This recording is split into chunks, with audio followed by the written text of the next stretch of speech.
Dios les bendiga, Dios les guarde. Mi nombre es hermano Carlos Vázquez del Departamento de Educación del Templo Cristiano Tercera Puerta del Cielo. Hoy nos espera una lección muy interesante que se encuentra en el libro de los Hechos acerca de la abnegación y santidad en la obra misionera. La base bíblica se encuentra en el libro de Hechos, capítulo 20 del 17 al 28. Y esta es la lección número 12 del expositor Senda de Vida, cuyo título es Los misioneros requieren mostrar abnegación y santidad. Lee la escritura de la siguiente manera. Enviando pues desde Mileto a Éfeso, hizo llamar a los ancianos de la iglesia.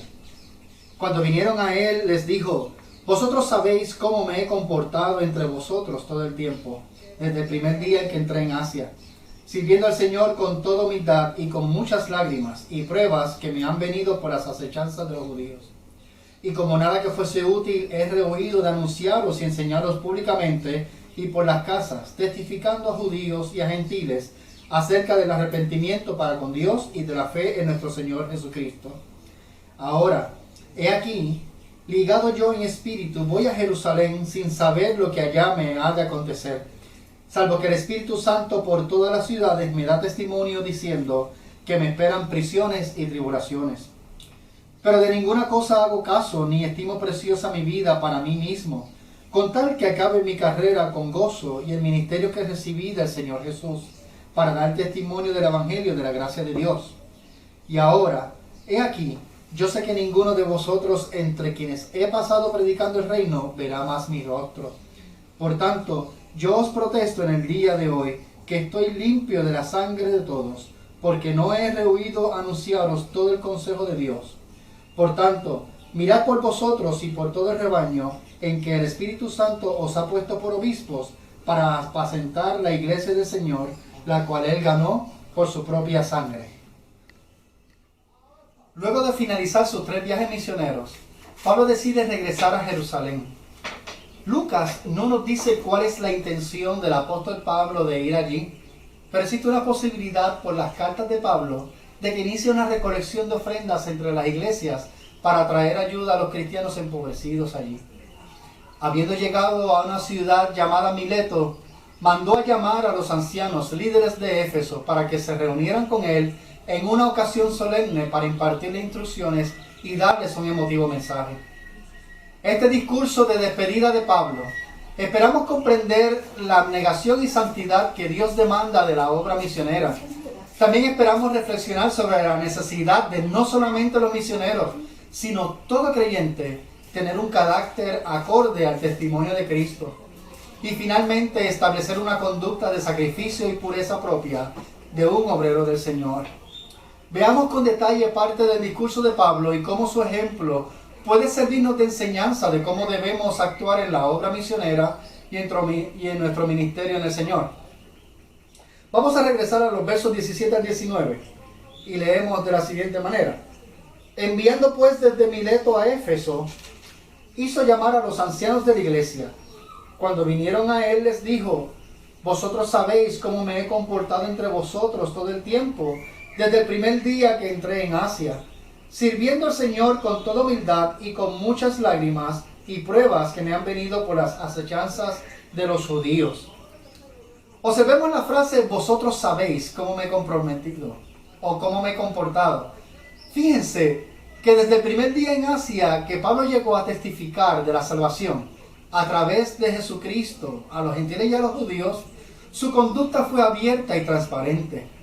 Los ancianos y líderes de la iglesia estaban claros de la forma irreprochable que el apóstol actuaba entre ellos, dando buen testimonio a través de su predicación y confirmando la palabra con sus hechos. Esto nos enseña que todo siervo de Dios debe actuar con integridad en todas las facetas de su vida, para que el nombre de nuestro Señor Jesucristo sea glorificado, no solamente a través de nuestra predicación, sino también por el buen testimonio como creyentes que podamos alcanzar por nuestra forma de actuar. Pablo escribe a los Corintios que son cartas abiertas, escritas por Cristo y expedidas por los apóstoles. Esta carta puede leerse a través de la obra transformadora del Espíritu Santo en nuestros corazones, porque ya la ley no está escrita en tablas en piedra, sino ahora en nuestro corazón. Entonces, esta ley revela en nuestras acciones una conducta intachable y acorde con los estándares divinos, pues tenemos la ayuda de Dios a través de su Espíritu Santo en nuestras vidas. Veamos ahora el versículo 19, el cual lee: sirviendo al Señor con toda humildad y con muchas lágrimas y pruebas que me han venido por las acechanzas de los judíos. Fijémonos que Pablo dice sirviendo al Señor. Y es que todo lo que hacemos en el ministerio es para el servicio del Señor Jesús. Es importante que el creyente no pierda esto de perspectiva.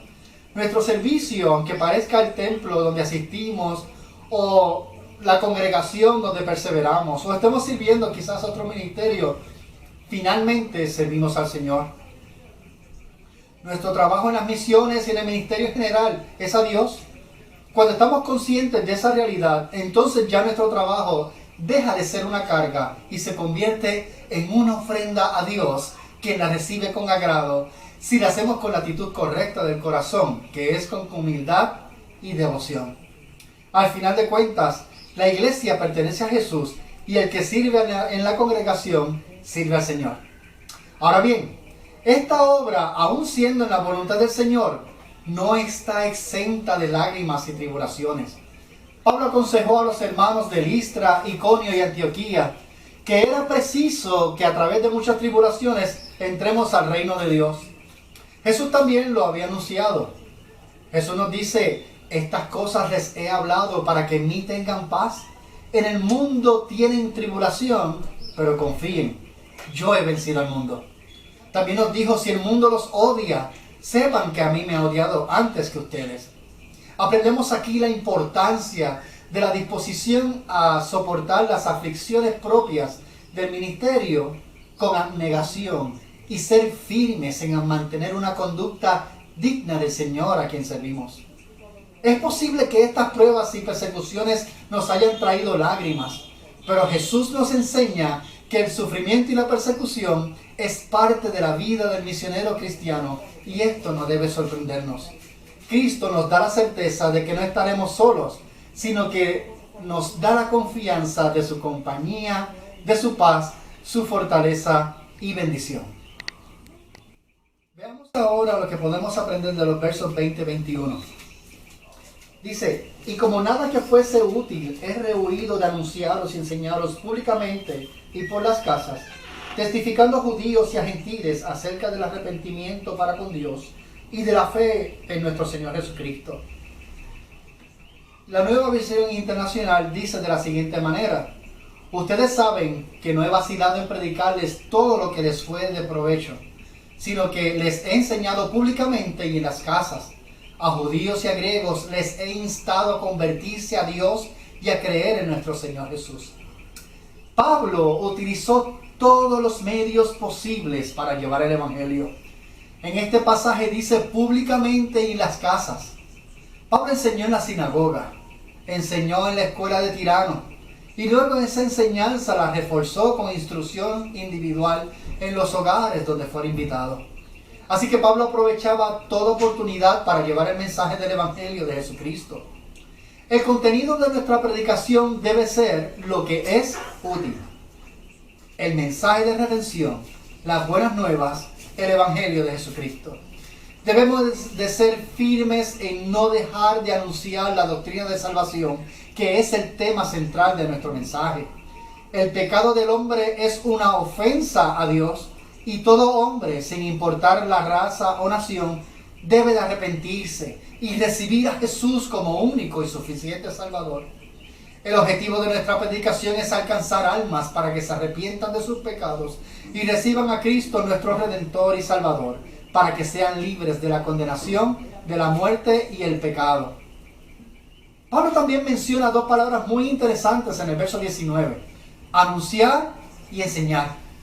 Y es que el Evangelio que se debe llevar a través de la proclamación, pero también de la enseñanza de las Escrituras. En Mateo 28 Jesús nos exhorta a ir y a ser discípulos a todas las naciones, bautizándolos en el nombre del Padre y del Hijo y del Espíritu Santo, enseñándoles que guarden todas las cosas que nos ha mandado, y Él estaría con nosotros hasta el fin del mundo. Así que estas dos acciones deben de estar siempre presentes en el trabajo misionero y en el ministerio de Dios. Predicar, proclamar, anunciar, pero también enseñar. Veamos ahora los próximos 2 versículos, donde podemos aprender cómo el Espíritu Santo puede avisar a los misioneros sobre tribulaciones futuras, así como ocurrió en este pasaje. Lee de la siguiente manera: ahora, he aquí ligado yo en espíritu, voy a Jerusalén sin saber lo que allá me ha de acontecer, salvo que el Espíritu Santo por todas las ciudades me da testimonio, diciendo que me esperan prisiones y tribulaciones. Pablo continúa su mensaje a los líderes de la iglesia, diciendo que está ligado en espíritu, en referencia a su regreso a Jerusalén. Esta palabra ligado parece tener un significado difícil de entender, pero cuando vemos otras versiones de la Biblia, por ejemplo, la Dios habla hoy o la Nueva Versión Internacional, este verso se traduce como obligado por el Espíritu. La traducción literal sería atado. De manera que vemos aquí la soberanía de Dios y la dirección de su Espíritu Santo a sus siervos, los ministros de Dios. Esto nos enseña que es importante, es imperativo que todo creyente sea sensible a la voz de Dios y a su voluntad. Estar dispuesto a obedecer su mandato en nuestro ministerio y ser humildes en aceptar su dirección. Debemos de estar seguros de que lo que hablamos para Dios, lo que hagamos, sea para Él, sea dentro de su voluntad y no sea resultado de un capricho o de una emoción. Ahora bien, el apóstol no sabía qué era lo que le deparaba una vez llegara a Jerusalén, sino que por todas las ciudades que visitaba, el Espíritu Santo le decía que le esperaban prisiones y sufrimientos. ¿Quiere decir esto que no era la voluntad de Dios que fuera a Jerusalén? No necesariamente. A veces Dios nos advierte de peligros para que tengamos la oportunidad de evitarlos, como sucedió con José cuando Herodes estaba buscando a Jesús recién nacido para matarlo. Pero también nos advierte de peligros aún cuando estemos dentro de su voluntad. En Mateo 10:16 Jesús nos dice: mirad, yo os envío como ovejas en medio de lobos. Por tanto, sed astutos como las serpientes e inocentes como las palomas. Padecer persecución es un riesgo latente cuando ejercemos las misiones, aún estando en la voluntad de Dios. A veces las cosas no salen como esperamos, o quizás desde nuestro punto de vista podría ser que hasta nos salen mal, pero eso no quiere decir que estamos fuera de la voluntad de Dios. Ojalá todo creyente pueda entender que para servir a Cristo es necesario pasar por pruebas y persecuciones, pero tenemos la confianza de que Él estará de nuestro lado. Solamente confiemos y descansemos en Él. En nuestra próxima sección vamos a aprender que la carrera ministerial con gozo requiere abnegación. Y leemos en el verso 24 de la siguiente manera: pero de ninguna cosa hago caso, ni estimo preciosa mi vida para mí mismo, con tal que acabe mi carrera con gozo y el ministerio que recibí del Señor Jesús para dar testimonio del Evangelio de la gracia de Dios. Aquí Pablo da una estocada al temor que puede existir, si fuera alguno, de perder su vida en el nombre de Jesucristo. El apóstol expresa que no teme morir por la causa de Cristo. ¿Quiere entonces eso decir que debemos menospreciar el valor de nuestra vida? En ninguna manera. En un contexto semejante le dijo a los filipenses que él estaba puesto para la defensa del Evangelio y los animó en que nada estuvieran intimidados por los que se oponían a la fe. El mismo Jesús nos dijo además que todo el que quiera salvar su vida la perderá, y todo el que pierda su vida por causa de su nombre la hallará. Esto parece una paradoja, pero es central en la vida y el servicio del ministerio cristiano. Perder la vida es encontrarla, morir es vivir. Negarse a uno mismo no es asumir un cierto ascetismo, una piedad externa y falsa, sino poner los intereses del reino de Dios en primer lugar en nuestras vidas. Tomar la cruz no significa soportar una carga irritante, sino renunciar a las ambiciones egocéntricas y a las ambiciones terrenales. Tal sacrificio da como resultado la vida eterna y la experiencia más plena, llena de gozo de la vida del reino de Dios. Al aferrarnos a las cosas temporales, perdemos lo eterno. Pero al sacrificar todo en este mundo, incluso nuestra vida, obtenemos riquezas eternas que son inimaginables.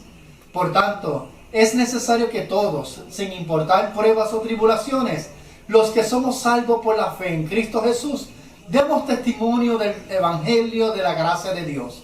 Debemos tener la decisión de proclamar el Evangelio hasta la venida del Señor, y para lograrlo se requieran negación y santidad, de las cuales Dios es propiciador en la vida de sus siervos. En la próxima sección vamos a leer que los obreros fieles no tienen que ser responsables de que otros desobedezcan el mensaje de la palabra del Señor. Leemos en Hechos 20, 25 al 26. Y ahora, he aquí, yo sé que ninguno de todos vosotros, entre quienes he pasado predicado el reino de Dios, verá más mi rostro. Por tanto, yo os protesto en el día de hoy, que estoy limpio de la sangre de todos. Aquí Pablo cree que en sus tribulaciones le llevará a la muerte. Por eso dice que nadie más verá su rostro. Sabemos por los versos anteriores que el Espíritu Santo no le había dado todos los detalles del resultado de su viaje a Jerusalén. Por lo tanto, por la severa oposición que sabía que le esperaba en Jerusalén, no esperaba regresar a Asia Menor. Es muy probable que haya regresado luego de su liberación en su primer encarcelamiento romano, pero en este momento él no había previsto esa posibilidad. Esto nos enseña que Dios tiene planes con nosotros que no necesariamente nos son revelados. Creo que Dios desea que confiemos en su soberanía, en su poder, a pesar de las circunstancias que podamos enfrentar. Si tenemos que enfrentar la muerte en su nombre, que así sea. Si es para salir victorioso de la prueba, que se haga su voluntad. De una manera u otra, si llevamos el mensaje del Evangelio, haciendo su voluntad, Cristo será glorificado y las buenas nuevas serán esparcidas entre los que no le conocen, y Dios será glorificado. El verso 26 dice: yo protesto en el día de hoy que estoy limpio de la sangre de todos. O como dice la versión Dios habla hoy, quiero decirles hoy que no me siento culpable respecto de ninguno. Con esto Pablo quiere decir que se siente libre de cualquier responsabilidad, pues había hecho todo lo posible por proclamar la entera voluntad de Dios. El verdadero cristianismo es más que ir a la iglesia los domingos. Es un amor genuino por todas las vidas, un amor sacrificial por los demás que nos conmueve y nos impulsa a llevar el Evangelio a los que se pierden. Con estas palabras podemos resumir el trabajo de Pablo en Asia y seguir su ejemplo el día de hoy. En la próxima sesión vamos a ver que los obreros deben de velar fielmente por ellos mismos y también el rebaño del Señor. Leemos nuevamente los versos 27 y 28. Porque no he rehuido de anunciaros todo el consejo de Dios. Por tanto, mirad por vosotros y por todo el rebaño en el que el Espíritu Santo os ha puesto por obispos para apacentar a la iglesia del Señor, la cual él ganó por su propia sangre. La versión de Dios habla hoy dice: porque les ha anunciado todo el plan de Dios sin ocultarles nada. Y es que el apóstol les predicó el Evangelio tal como les fue revelado por el Espíritu Santo a través de las Escrituras. En ocasiones nos podemos ver tentados a omitir ciertas verdades de la palabra de Dios porque creemos que pueden caer mal o quizás ofender a quien nos escucha. Pero la realidad es que para poder hablar de las buenas noticias de salvación, tenemos que también hablar de las malas noticias. Las malas noticias que traen la ignorancia, la rebeldía y el pecado contra Dios. Tenemos que hablar de cuán terribles son esas noticias para los que se pierden. Cómo pueden llegar a condenación si no se arrepienten de sus pecados. Pero al mismo tiempo de cuán hermosas son para los que, como el publicano que se golpeaba el pecho de dolor, confesaba su pecado y pedía misericordia. Así alcanzan la gracia salvadora a través del sacrificio de nuestro Señor Jesús en la cruz del Calvario, donde derramó su sangre para perdón de nuestros pecados y nos redimió, o nos rescató de la muerte eterna para darnos vida y vida en abundancia. El último verso de la lección nos trae una advertencia para los líderes de las iglesias. Pablo exhorta a los ancianos a velar por ellos mismos. El mismo consejo se lo dio Pablo al joven pastor Timoteo cuando le dice: ten cuidado de ti mismo y de la doctrina. Persiste en ello, pues haciendo esto te salvarás a ti mismo y a los que te oyeren. Las prioridades de un líder piadoso se resumen en su santidad personal y enseñanza pública. Así que es necesario que atendamos nuestra vida espiritual primero, y entonces podremos velar por la iglesia del Señor. Pablo exhorta a los ancianos que como pastores velen por todo el rebaño del Señor. La palabra enfatiza la responsabilidad de los líderes de vigilar y proteger a sus congregaciones, la cual es necesario en el contexto de una advertencia contra los falsos maestros. Les recuerda que el Espíritu Santo los puso como obispos con el propósito de apacentar la iglesia. Cuando el obrero sabe que él no es dueño de la congregación, trabaja con temor santo, pues sabe que ha de rendir cuentas al Señor del rebaño, pues él la compró a precio de su propia sangre en la cruz del Calvario. En esta lección pudimos comprender la demanda divina de la santidad y abnegación en la obra misionera y en el ministerio que el Señor nos ha encomendado. Así como Pablo se mostró a los ancianos como ejemplo de abnegación y piedad, nos resta a nosotros tener la misma actitud en favor de la obra del Señor. Oramos a Dios. Dios del cielo, te damos gracias por la oportunidad que nos diste de poder compartir esta palabra hermosa. Te pedimos, Señor amado, que todo lo que ha sido hablado, Señor, sea de edificación al escucha, Señor amado. Dios del cielo, que marque nuestras vidas y nos ayude en nuestro crecimiento espiritual, diario y también en el ministerio, en nuestra vida devocional, en nuestra vida privada y también en nuestra vida pública. Ayúdanos a crecer, Señor, a crecer en abnegación y en santidad para el ministerio que tú nos has dado y poder, Señor, llevar la palabra a quien lo necesita, Señor, así como tú nos has mandado. Dios del cielo, en el nombre de Jesús, te damos gracias, gloria, amén, amén. Dios les bendiga, amados, Dios les guarde. Ha sido un placer y espero que se hayan gozado en el Señor.